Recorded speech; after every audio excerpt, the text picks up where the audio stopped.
कार्य से देखते हैं। कार्य कार्य का अर्थ किसी क्रिया को संपादन से होता है, जैसे हल चलाना, लकड़ी काटना, पढ़ना। बल लगाकर किसी वस्तु को बल की दिशा में विस्थापित करने की क्रिया को कार्य कहते हैं। कार्य बल तथा विस्थापन का अदिश गुणनफल है। अदिश गुणनफल या एक होता है सदिश गुणनफल। तो ये अगर सदिश गुणनफल होता ना तो एफ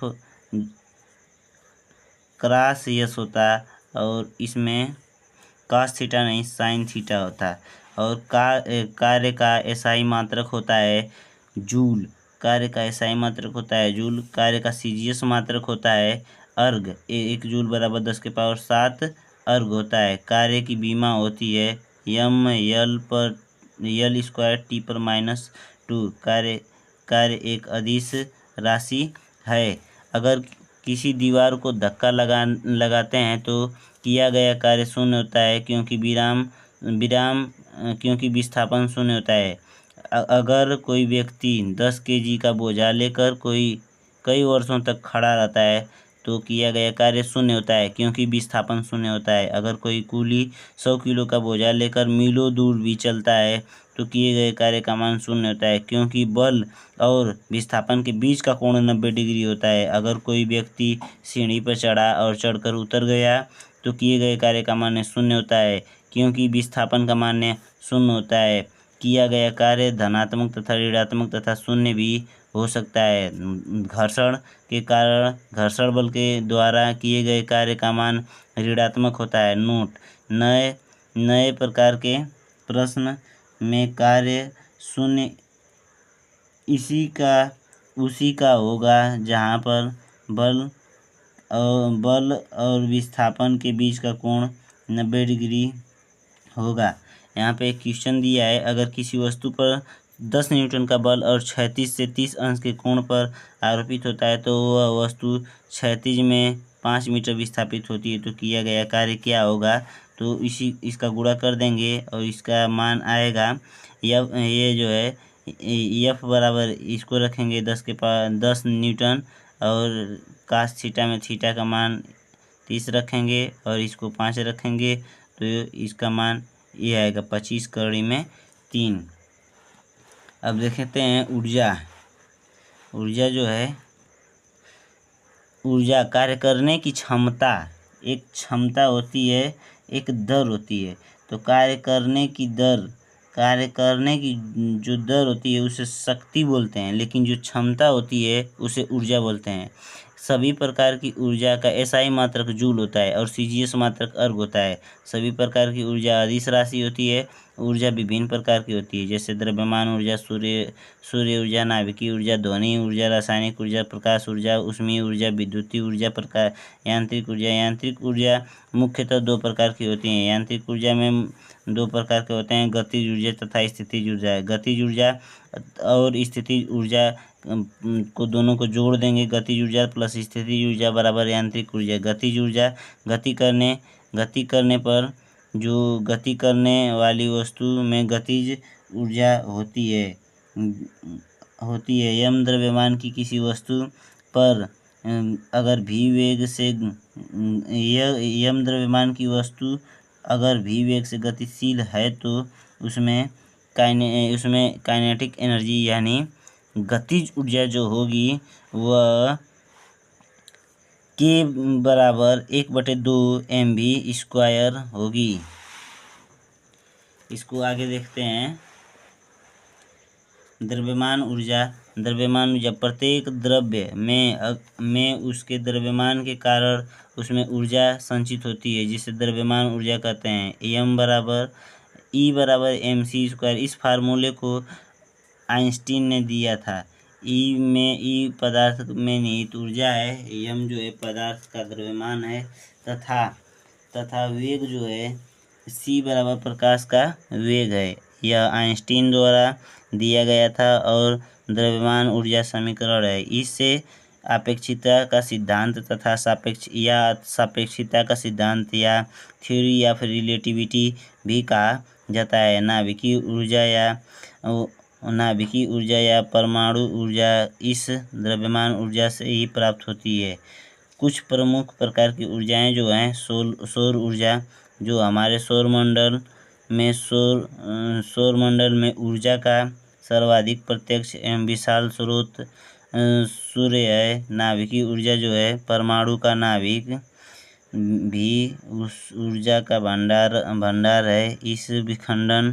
इसे विखंडन अथवा संलयन कर ऊर्जा को प्राप्त किया जाता है। इसी आधार पर परमाणु बम, हाइड्रोजन बम, नाइट्रोजन बम इत्यादि बनाए जाते हैं। ध्वनि ऊर्जा, यदि कोई वस्तु कंपन करती है तो उसके कंपनों के कारण ध्वनि भी उत्पन्न होती है, जिसमें ऊर्जा निहित होती है। तेज आवाज़ करती हुई वायुयान के गुजरने से कभी कभी घरों की खिड़कियां व शीशे चटक जाते हैं। किसी के बोलने से व्युत्पादित ध्वनि से हमारे कान के पर्दे भी कंपन करते हैं, जिससे हम ध्वनि को सुन सकते हैं। रासायनिक ऊर्जा जो है, विभिन्न पदार्थों के रासायनिक संयोग से या अभिक्रिया से जो ऊर्जा व्युत्पन्न होती है उसे रासायनिक ऊर्जा कहते हैं। प्रकाश ऊर्जा जो है, विभिन्न प्रकाश स्रोत, सूर्य, दीपक, विद्युत बल आदि से उत्पादित ऊर्जा प्रकाश ऊर्जा में ऊर्जा निहित होती है, जिसे प्रकाश ऊर्जा कहते हैं। जैसे फोटो इलेक्ट्रिक सेल सौर कुकर में हरे पौधे अपना भोजन निर्माण करते हैं। ऊष्मीय ऊर्जा जो है, विभिन्न वस्तुओं के जलने, सौर ऊर्जा के विकिरण, दो सतहों के घर्षण आदि से गर्मी या ऊष्मा उत्पन्न होती है, जिसे ऊष्मीय ऊर्जा कहते हैं। अगर किसी वस्तु का वेग दुगुना कर दिया जाए तो उसकी गति ऊर्जा कितना गुना हो जाएगी? तो 4 गुना हो जाएगी। 4 गुना हो जाएगी। समवेग को देखते हैं। समवेग, इसको बोलते हैं इंग्लिश में मोमेंटम। समवेग यानी मोमेंटम। समवेग वह भौतिक राशि है जो गति की मात्रा को बताता है। यह समवेग बराबर होता है द्रव्यमान गुणे वेग, यानी मास इंटू वेलोसिटी। समवेग का एसआई मात्रक होता है केजी मीटर प्रति सेकेंड। पी यानी समवेग की विमा होती है mL/t/-1। समवेग सदिश राशि है। समवेग और गतिज ऊर्जा में संबंध जो होता है, इसका फार्मूला होता है काइनेटिक एनर्जी बराबर P²/2m। इसमें आगे देखते हैं, तो सवाल दिया है और इसमें थ्योरी बस देखेंगे।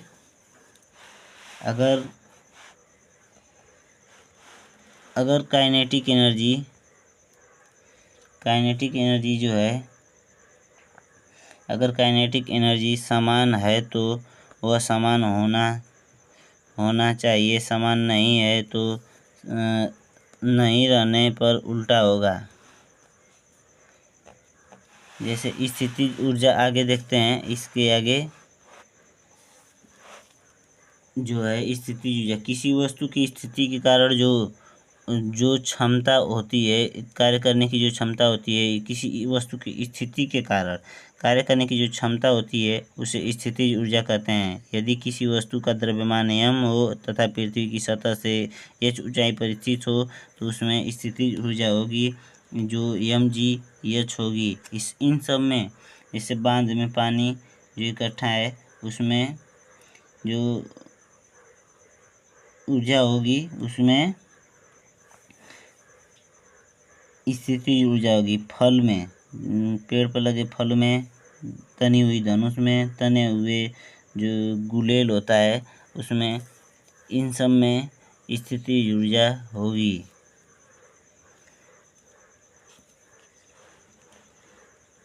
आगे देखते हैं। अगर स्प्रिंग की स्थिति, अगर किसी स्प्रिंग की लंबाई में x परिवर्तन होता है और स्प्रिंग का नियतांक k है तो उस स्प्रिंग की स्थितिज ऊर्जा जो होगी Pe बराबर 1/2 kx² होगी। जहाँ पर जो है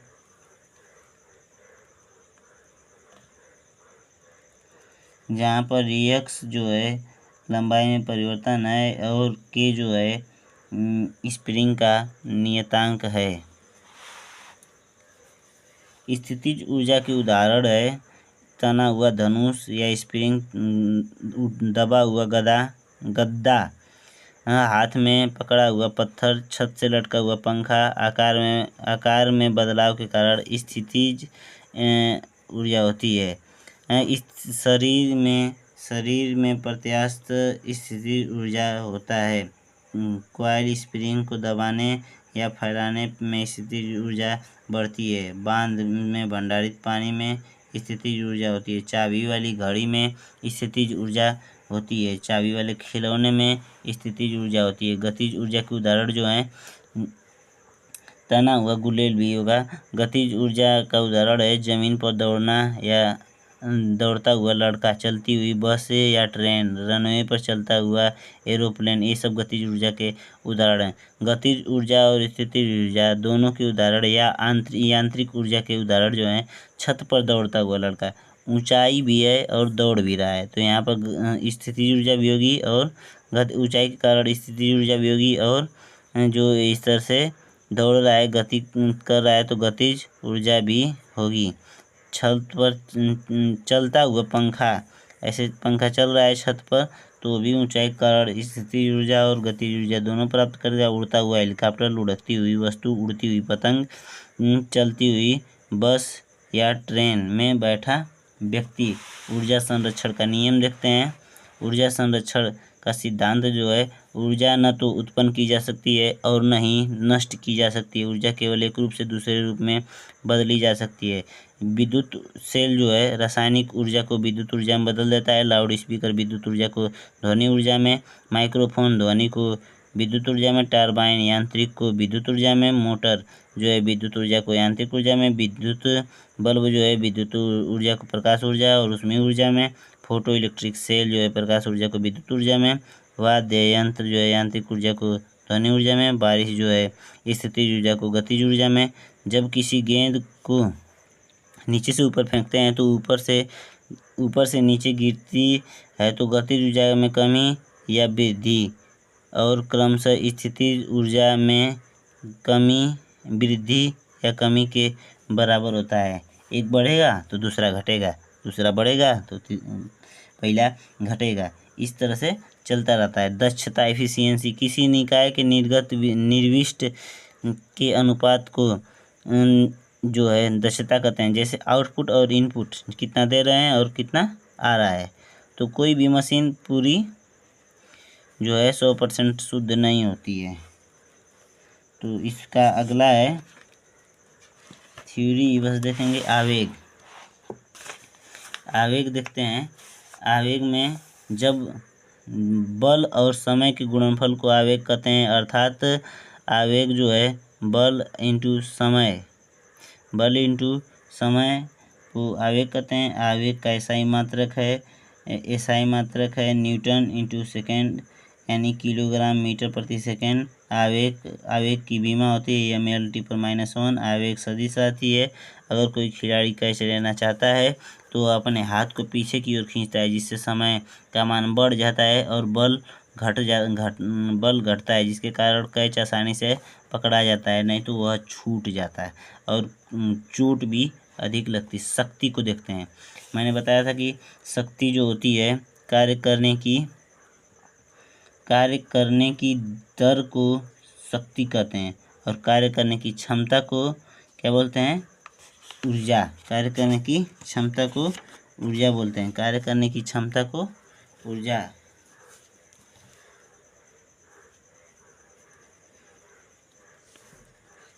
कार्य करने की क्षमता को ऊर्जा बोलते हैं। ये थी ऊर्जा। कार्य करने की क्षमता को ऊर्जा बोलते हैं, और ये था कार्य करने की दर को शक्ति बोलते हैं। दर और क्षमता में कार्य करने की दर और क्षमता, एक क्षमता था, क्षमता, और ये है ऊर्जा।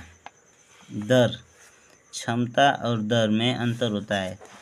तो शक्ति का जो है फार्मूला होता है पावर बराबर कार्य बटे समय, यानी P/W, यानी P बराबर F/S इंटू cos थीटा बटे T, P बराबर F/S इंटू S बटे T कास थीटा बराबर होता है P बराबर एफ भी इंटू कास थीटा, यानी P बराबर एफ इंटू भी। जब शक्ति का एसआई मात्रक होता है जूल, यानी इसका एक और मात्रक होता है वाट। शक्ति की बीमा होती है mL/T पर -2 घात, mAl पर 2 घात और T पर -3 घात। शक्ति का व्यवहारिक मात्रक अश्व शक्ति है। 1 HP बराबर 746 वाट होता है। शक्ति का औद्योगिक मात्रक अश्व शक्ति है। जनरेटर या मोटर की शक्ति को HP में व्यक्त किया जाता है। अधिक क्षमता वाले जनरेटर या ट्रांसफार्मर को शक्ति अधिक क्षमता वाले जनरेटर या ट्रांसफार्मर को किलोवाट में व्यक्त किया जाता है। टक्कर देखते हैं। टक्कर 3 प्रकार की होती हैं। जो प्रत्यास्थ टक्कर होती है, जिस वेग से टकराता है उसी वेग से लौट जाता है, काइनेटिक एनर्जी संरक्षित होती है और समवेग संरक्षित होता है। इसमें प्रत्यास्थता गुणांक 1 के बराबर होता है। अप्रत्यास्थ टक्कर जिस वेग से टकराता है उसी वेग से नहीं लौटता, उससे कम वेग से लौटता है और काइनेटिक एनर्जी संरक्षित नहीं रहती है, समवेग संरक्षित रहता है। इसमें जो है प्रत्यास्थता गुणांक 1 से कम होता है, 1 से अधिक होता है। और पूर्णतः अप्रत्यास्थ टक्कर जो होता है, तीसरा जो होता है पूर्णतः अप्रत्यास्थ टक्कर जो होता है, दूसरी वस्तु के से टकराने पर वस्तु में चिपक जाएगा और उसको अपने साथ जोड़कर बनाकर एक ही वेग से चलने लगेगा। काइनेटिक एनर्जी संरक्षित नहीं रहती है और समवेग संरक्षित होता है और ये जो प्रत्यास्थता गुणांक जो है 0 हो जाता है। इसमें एक जो है महत्वपूर्ण है कि 1 किलोवाट घंटा जो होता है विद्युत ऊर्जा का मात्रक है, जिसे सामान्य भाषा में 1 यूनिट कहते हैं। विद्युत ऊर्जा के खर्च को किलोवाट घंटा या यूनिट में व्यक्त किया जाता है। किलोवाट घंटा जो है में व्यक्त किया जाता है। 1 किलोवाट घंटा बराबर 1 यूनिट। 1 किलोवाट घंटा बराबर 1000 वाट। 1000 वाट को 3600 सेकेंड से गुणा करेंगे तो 1 किलोवाट बराबर 36 गुणे 10 के पावर 5 जूल। और 1 किलोवाट घंटा में इसको दशमलव में बदलेंगे तो 3.6 गुणे 10 के पावर 6 जूल। और 1 किलोवाट घंटा बराबर 3600 गुणे 10 के पावर 3 जूल और 3600 किलो जूल होता है। इसको बदलने पर उपकरण यूनिट जो है, उपकरण की संख्या, एक यूनिट कैसे निकालेंगे, घर में उपकरण की संख्या, उपकरण की शक्ति और घंटा गुणे दिन बटे 1000 कर देंगे तो यह निकल जाएगा। जैसे 100 वाट के 5 बल्ब प्रत्येक दिन 10 घंटे जलते हैं तो माह के अंत में कुल कितने विद्युत ऊर्जा का खर्च आएगा। यदि एक यूनिट का मूल्य 2 रुपया है तो जो है कितने उपकरणों की संख्या 5 है। यहाँ पर उपकरणों की शक्ति 100 और ये है 10 घंटे रोज चलते हैं, 30 दिन चलते हैं तो 150 यूनिट खर्च होगा। 150 यूनिट कम में 2 से गुणा कर देंगे तो 300 रुपया देना पड़ेगा उस व्यक्ति को। तो इस तरह से यह चैप्टर समाप्त होता है। और